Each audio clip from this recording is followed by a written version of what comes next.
اعوذ باللہ من الشیطان الرجیم بسم اللہ الرحمن الرحیم الحمد للہ رب العالمین والصلاة والسلام علی محمد وعلی آلہ وسلم۔ انشاءاللہ آج ہم سورہ النجم کے تیسرے رکوع کا مطالعہ کریں گے۔ حسب معمول اس سے پہلے جو سبق پڑھا گیا تھا اس کا ایک مختصر سا خلاصہ۔ سب سے پہلی بات، جو شخص بھی خلوص نیت کے ساتھ ہدایت کا خواہش مند ہے تو اسے نبی پاک صلی اللہ علیہ وآلہ وسلم کے دامن میں پناہ لینا ہوگی۔ دوسری بات، کامیابی کے لیے ضروری ہے کہ طالب کا ذہن مکمل طور پہ وحی کے تابع ہو، کیونکہ یہی وہ طریقے زندگی ہے جو بھٹکنے اور بہکنے سے محفوظ ہے۔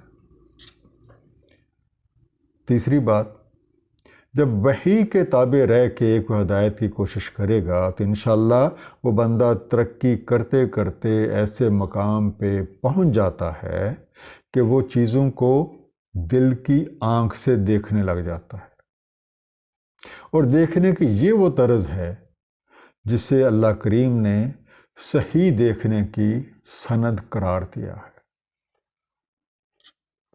چوتھی بات، دل کی آنکھ اس وقت کھلتی ہے جب مخلوقات سے توقعات ختم، ذہن ٹوٹلی بے نیاز اور اللہ کریم کے تابع فرمان ہو جائے۔ پانچویں بات، تکبر کرنے والا یعنی انا پرست، حکمرانی کا یا جا پرستی کا طالب اور شہوت پرست اور فحاشی کا شکار ہونے والا، یہ لوگ کبھی بھی روحانی آدمی نہیں بن سکتے۔ اس دعا کے ساتھ کہ اللہ تعالیٰ اپنے حبیب نبی کریم صلی اللہ علیہ وآلہ وسلم کی وساطت سے ہمیں صحیح فہم عطا فرمائیں، آئیے مطالعہ قرآن کا آغاز کرتے ہیں۔ سورہ النجم تیسرا رکوع، آیت نمبر 33 سے 62۔ افرأیت الذی تولی، تو کیا تم نے دیکھا ہے اس شخص کو جس نے منہ موڑ لیا، وَآتَى قَلِيلًا وَأَكْدَىٰ، اور تھوڑا سا دیا اور پھر ہاتھ کھینچ لیا، ہاتھ روک لیا۔ أَعِندَهُ عِلْمُ الْغَیْبِ، کیا اس کے پاس کوئی علم غیب ہے؟ فَهُوَ يَرَىٰ، کہ وہ اس علم کی مدد سے دیکھ رہا ہے کہ آگے کیا ہونے والا ہے۔ اقدا کا لفظ جو ہے یہ بنا قدی سے، قاف دال واو، اپنا ہاتھ روک لیا یا لگام دے لی، یا آپ کہہ سکتے ہیں لگام کھینچ لی، کنجوسی کرنے لگ گیا۔ وہ انگلش میں آپ کہہ سکتے ہیں اسٹاپڈ، ریسٹرینڈ، ٹو بی نگلڈی، اسٹاپڈ ہز ہینڈ اور ود ہیلڈ سم تھنگ۔ اب تھوڑا سا غور کیجئے کہ اس سے یہ جو تین آیتیں آپ کے سامنے ہیں، دوسرے رکوع کی آخری آیت جو کہ آیت نمبر 32 تھی، اس کا مفہوم ایک ضرورت ہے کہ آپ ذرا ذہن میں دہرائیں۔ میں ایک دفعہ ریپیٹ بھی کر دیتا ہوں، جو اجتناب کرتے ہیں کبیرہ گناہوں اور فحاشی سے، الا یہ کہ کوئی چھوٹے موٹے قصور ہوں، بے شک تمہارے رب کا دامن مغفرت بہت وسیع ہے، وہ بخوبی جانتا ہے تمہیں۔ جب پروان چڑھایا تمہیں زمین سے، اور جب تم جنین تھے اپنی ماؤں کے پیٹ میں، تو مت جتلاؤ اپنا تزکیہ نفس، اسے خوب معلوم ہے جو کوئی تقوی حاصل کیے ہوئے ہے۔ اب جن لوگوں نے اس نصیحت سے منہ موڑا، ان آیات میں ان کا ذکر ہے۔ ام لم ينبأ بما فی صحف موسیٰ، کیا ایسے لوگوں کو خبر نہیں ملی اس کی جو بات صحف موسیٰ علیہ السلام میں ہے، وہ ابراہیم الذی وفا، اور ابراہیم علیہ السلام کے وہ والے ابراہیم جنہوں نے وفا نبھائی، اللہ تزر وزرۃ وزر اخری، کہ نہیں اٹھاتا کوئی وزن اٹھانے والا وزن کسی اور کا۔ وفا وفی سے بنا، واو فے، یہ پورا کیا یا پورا پورا حق ادا کیا، fulfilled, discharge his obligation completely.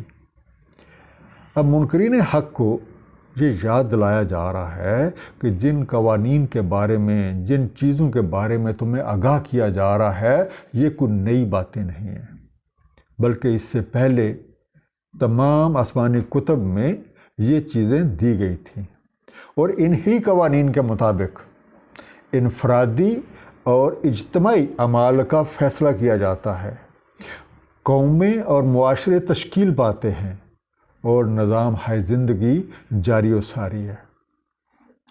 اور ان سے سب سے پہلا قانون کیا ہے جو پچھلی کتابوں میں تھا اور قرآن کریم میں بھی ہے، جو آیت نمبر 38 میں ہے، اللہ تزر وزرۃ وزر اخری، کہ نہیں اٹھاتا کوئی بوجھ اٹھانے والا بوجھ کسی اور کا۔ اور اگر ہم سورہ فاطر کی آیت نمبر 18 اس کی روشنی میں اسی آیت کو دیکھتے ہیں تو اس میں ہمیں ایک اور وضاحت بھی ملتی ہے۔ اس کا مفہوم ہے، اور نہیں اٹھاتا کوئی وزن اٹھانے والا وزن کسی دوسرے کا، چاہے پکارے کوئی بوجھل اپنا وزن اٹھانے کو، نہیں اٹھائے گا کوئی اس میں سے کچھ بھی، اگرچہ ہو اس کا قریبی رشتہ دار۔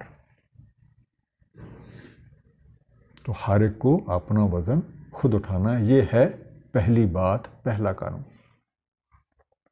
وَلَيْسَ لِلْإِنسَانِ إِلَّا مَا سَعَى، اور یہ کہ نہیں ہے انسان کے لیے مگر جس چیز کے لیے اس نے سعی کی، اور سعی کہتے ہیں کوشش کو۔ وَأَنَّ سَعْيَهُ سَوْفَ يُرَىٰ، اور اس کی یہ سعی، اس کی یہ کوشش دیکھی جاتی ہے۔ ثُمَّ يُجْزَاهُ الْجَزَاءَ الْأَوْفَىٰ، پھر اسے جزا دی جاتی ہے پوری جزا۔ اب جو دوسرا قانون آیت نمبر 39 میں ہے، انسان کو وہی کچھ ملتا ہے جس کی وہ سعی کرتا ہے، یعنی جس کے لیے وہ کوشش کرتا ہے۔ اب غور کیجئے، ہماری کوشش دو طرح کی ہے۔ پہلی طرز جس کا تعلق خیر اور بھلائی کے کاموں سے ہے، اور دوسرا جس کا تعلق ہماری نفسانی خواہشات کے ساتھ ہے۔ اب اگر اس حوالے سے ہم سورہ اللیل کی آیت نمبر 4 سے 10 کا مطالعہ کریں تو ہمیں پتہ چلتا ہے، اب ان کا مفہوم ہے، بے شک تمہاری سعی الگ الگ ہے، یعنی کہ تمہارے میں سے ہر ایک کی کوشش الگ الگ ہے۔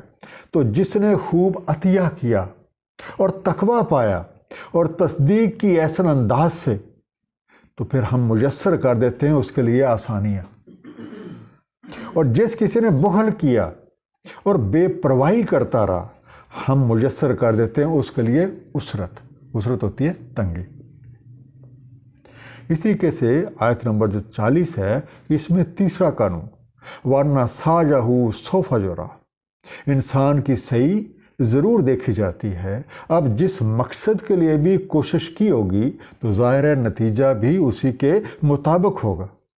جیسے کہ سورہ الاسراء آیت نمبر 19 میں ارشاد ہے، اس کا مفہوم ہے، جو کوئی ارادہ رکھتا ہے آخرت کا اور سعی کرتا ہے اس کے لیے جیسی سعی کرنی چاہیے، اور وہ مومن بھی ہے، تو ایسوں کی سعی مشکور ہے، ایسوں کی کوشش کی قدردانی کی جاتی ہے، قبول کی جاتی ہے۔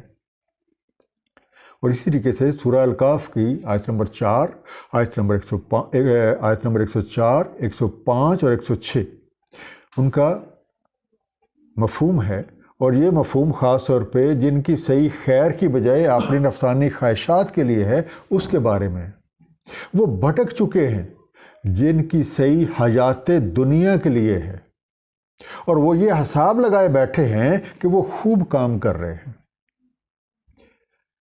یہی ہیں جو انکار کر رہے ہیں اپنے رب کی نشانیوں سے اور اس کے ملنے سے، تو عکارت جائیں گے ان کے اعمال، تو نہیں قائم کریں گے ہم ان کے لیے یوم القیامہ کو کوئی بھی وزن۔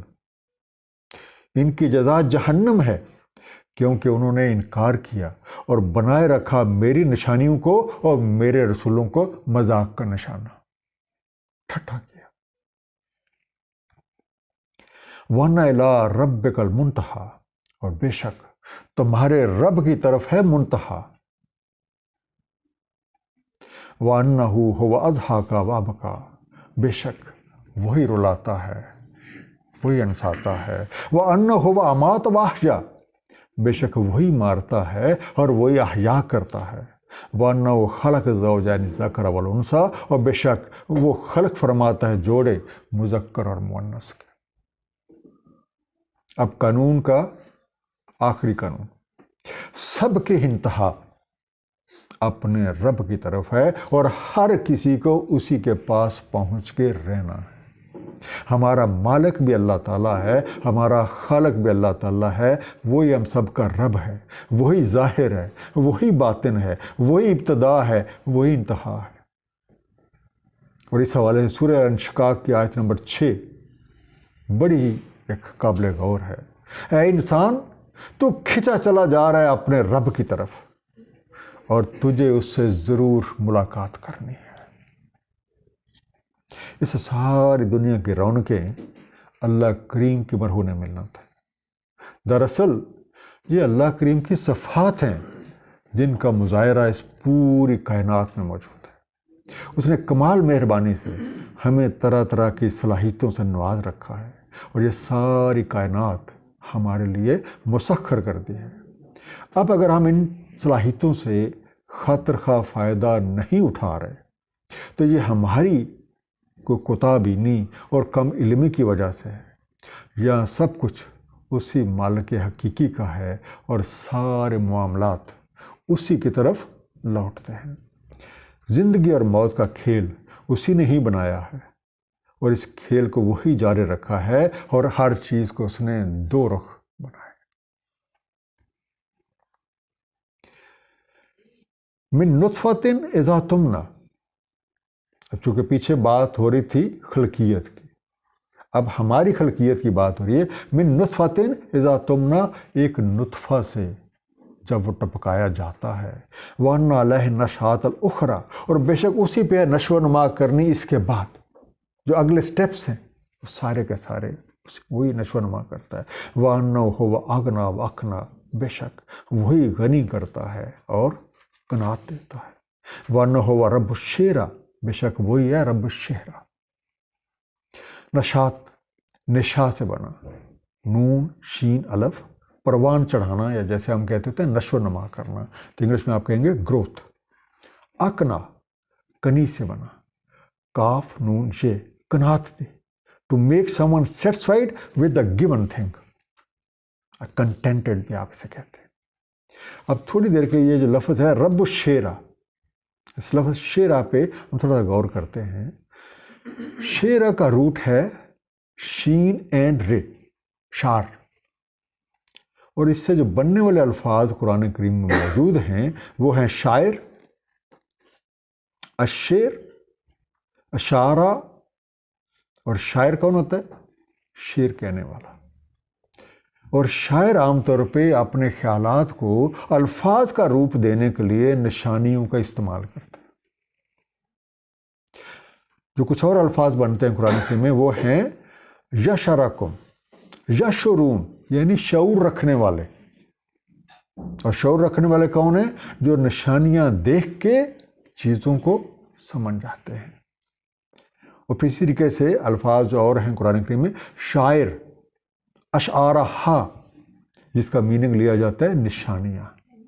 اور اس سے سیدھی سی ایک جو آیت ذہن میں آتی ہے وہ ان الصفا والمروۃ من شعائر اللہ، بے شک صفا اور مروہ اللہ تعالیٰ کے شعائر یعنی نشانیاں ہیں۔ اور یہ سورہ بقرہ کی آیت نمبر 158 ہے۔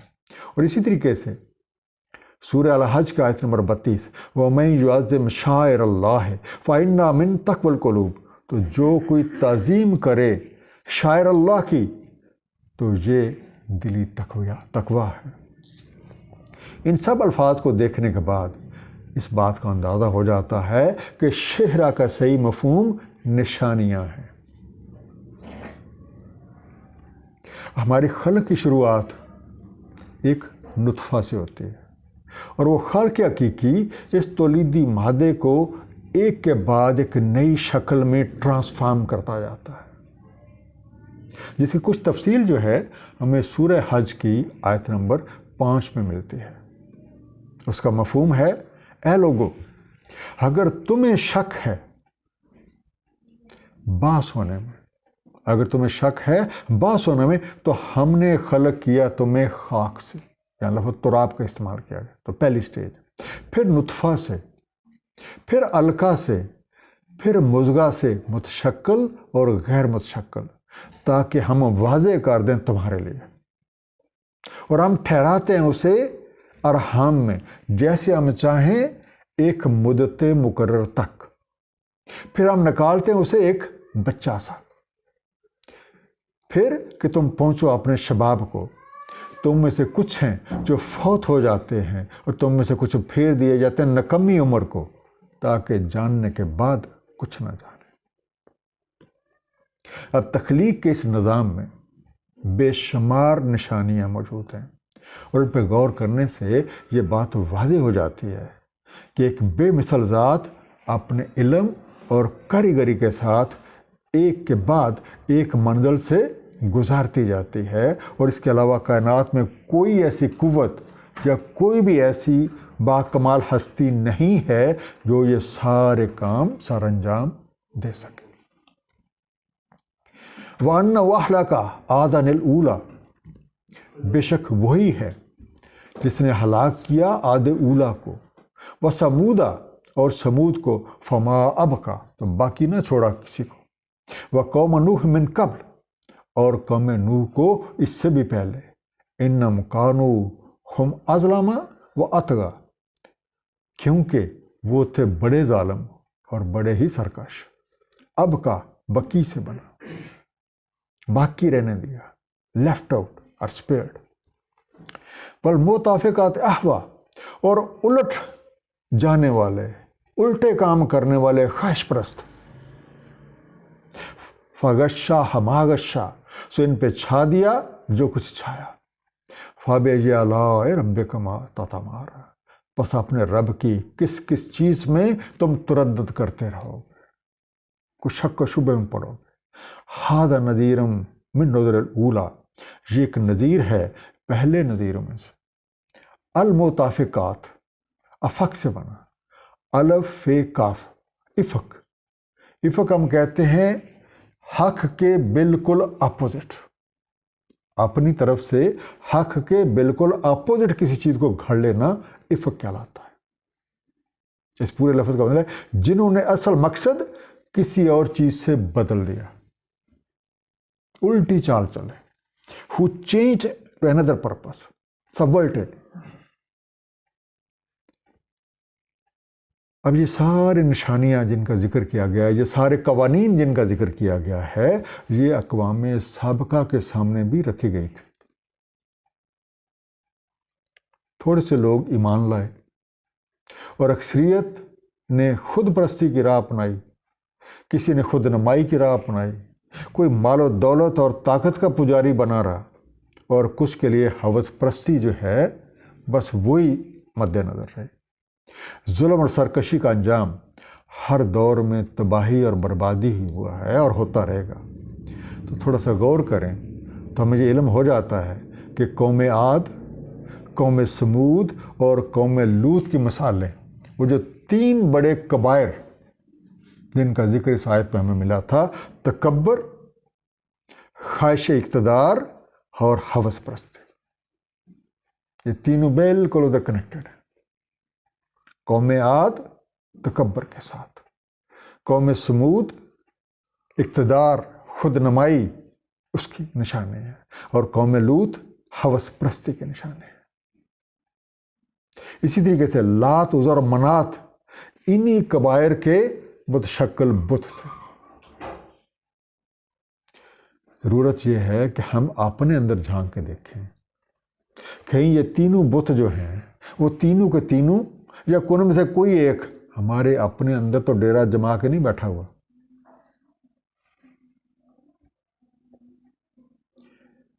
آزفۃ الآزفہ، آ چکی ہے جلد پہنچنے والی، لیس لہا من دون اللہ کاشفہ، نہیں اس کو اللہ تعالیٰ کے سوا کوئی بھی ہٹانے والا یا دور کرنے والا۔ افامن ھذا الحدیث تعجبون، تو کیا اس بات سے تم تعجب کر رہے ہو؟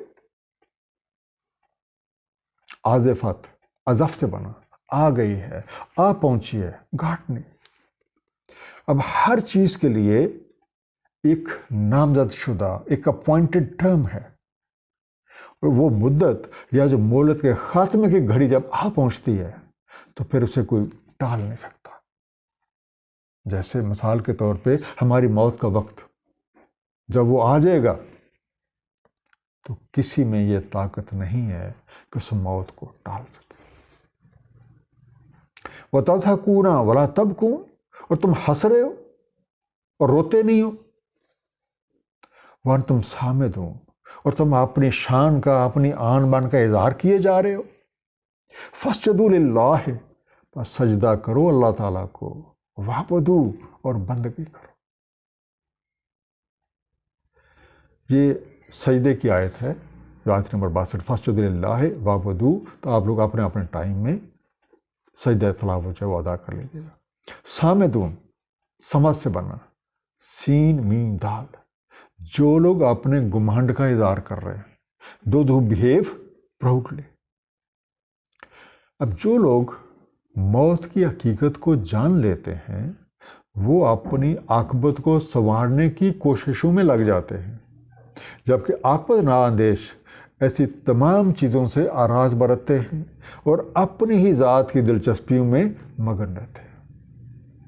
حالانکہ عقل و فہم کا تقاضا تو یہ ہے کہ ہم اللہ تعالیٰ کا بندہ ہونے کا ثبوت اس کی حاکمیت کو تسلیم کر کے اور اس کی بندگی کو اختیار کر کے دیں۔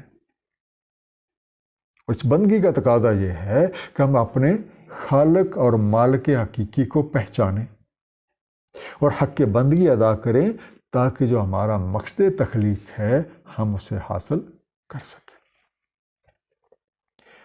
ایک مختصر خلاصہ پوری سورہ کا، جو کوئی بھی خلوص نیت سے ہدایت کا خواہش مند ہے تو اس کی نگاہوں کا مرکز نبی کریم صلی اللہ علیہ وآلہ وسلم کی ذات مبارکہ ہونا لازم ہے، اور اس راہ پہ کامیابی سے چلنے کے لیے ضروری ہے کہ طالب کا ذہن مکمل طور پہ وحی کے تابع ہو۔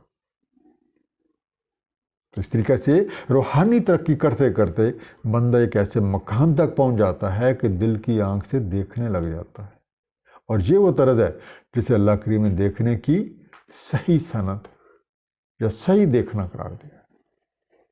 اور دل کی آنکھ تو اس وقت کھلتی ہے جب مخلوق سے توقعات ختم، ذہن مکمل طور پہ بے نیاز اور اللہ کے تابع فرمان ہو جاتا ہے۔ اللہ تعالیٰ نے تخلیق کائنات کے ساتھ ہی نظام کائنات کے قوانین جو ہیں وہ بھی وضع فرما دیے تھے، اور اپنے نبیوں اور رسولوں کے ذریعے انہیں اپنی مخلوق تک پہنچا دیا۔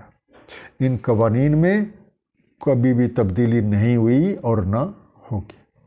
اور وہ قوانین کون سے ہیں؟ میں پھر رپیٹ کر رہا ہوں، ہر کسی کو اپنا بوجھ خود اٹھانا ہے۔ انسان کو وہی کچھ ملتا ہے جس کے لیے وہ صحیح یعنی کوشش کرتا ہے۔ تیسری بات، انسان کی صحیح ضرور دیکھی جاتی ہے اور اسی کے مطابق اسے جزا ملتی ہے۔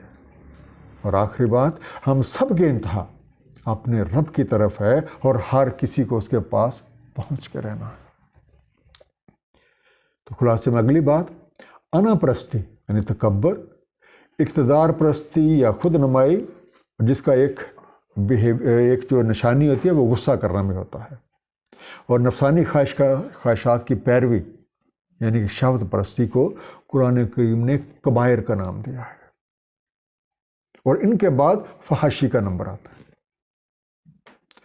یہ ساری چیزیں افراد کی روحانی ترقی میں رکاوٹ ہیں اور اقوام کی تباہی اور بربادی کا باعث ہے۔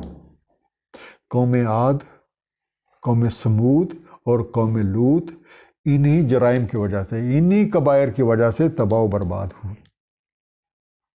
کائنات اور خاص طور پہ ہماری تخلیق اللہ تعالیٰ کی وہ نشانیاں ہیں جن پہ کوئی بھی صاحب عقل و فہم غور کر کے یہ جان سکتا ہے کہ یہ سارا نظام کسی انتہائی با علم اور صاحب مقتدر ہستی کا کارنامہ ہے اور وہی اسے قائم رکھے ہوئے ہے۔ ہم سب کی کامیابی اللہ تعالیٰ کی حاکمیت کو تسلیم کرتے ہوئے، سجدہ کرتے ہوئے، یعنی اس کی حاکمیت کو تسلیم کرتے ہوئے اس کے حبیب نبی کریم صلی اللہ علیہ وآلہ وسلم کے ساتھ وابستہ ہونے میں ہے، تاکہ ہم اپنے خالق اور مالک حقیقی کا عرفان حاصل کر کے حق کے بندگی ادا کر سکیں۔ اللہ تعالیٰ ہم سب کو سمجھنے اور اس پہ عمل کی توفیق عنایت فرمائے۔ صدق اللہ العلی العظیم۔ صلی اللہ تعالیٰ علی حبیب محمد وآلہ وسلم۔